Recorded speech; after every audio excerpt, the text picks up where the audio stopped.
80% of Malaysians are feeling the pinch from the rising cost of living.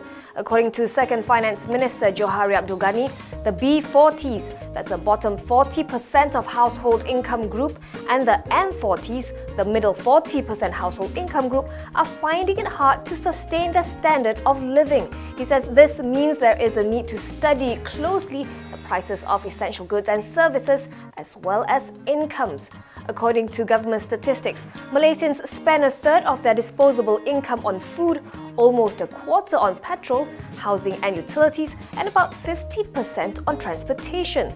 To recap, the B40s make about 2,500 ringgit per month on average, while the M40s earn about 5,600 ringgit.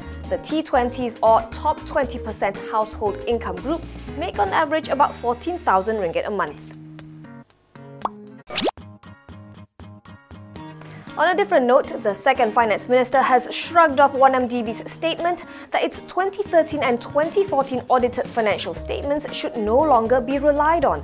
Johari says this is because the state fund has no more outstanding debt with any local bank and it doesn't have any need to use those financial statements because it's not going to borrow anymore. In as far as 1MDB is concerned, there's no impact because they're not going to use this audited account to go and look for money or borrow the money.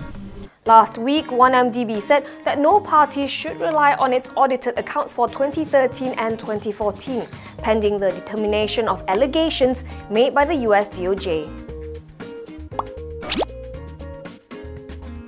China Communications Construction Company, or CCCC, has reportedly come out to say that there is absolutely no truth to talk that it's involved in a secret plot to help Putrajaya pay off 1MDB's debts.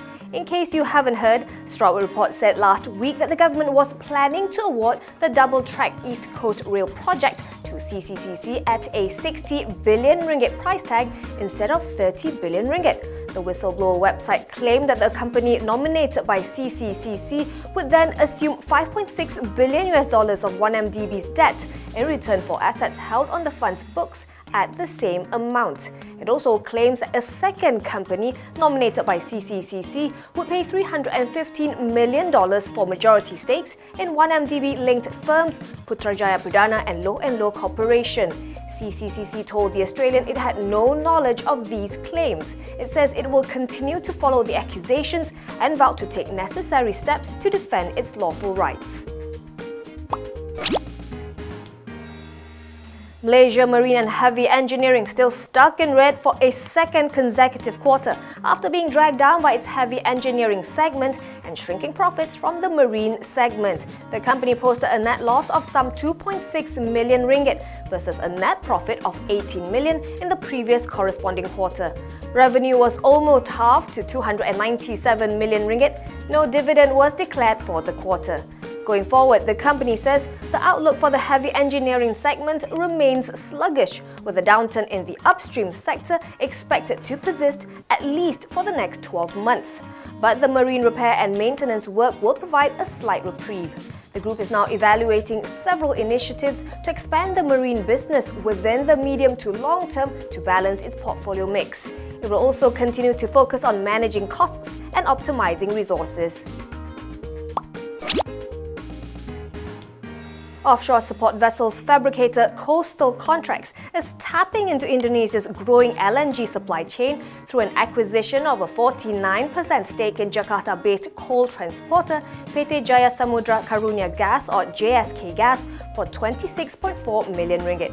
Coastal entered into a binding MOU with JSK Gas's parent, PT Jaya Samudra Karunia International, and director Yuda Kurniawan Thanos for 215 gas shares, which works out to around 123,000 ringgit per share. JSK Gas will then issue 1,500 new shares for 57.3 million ringgit to Coastal. JSK Gas was recently awarded the LNG regasification and storage contracts to support a power plant in Bali by an Indonesian state-owned company.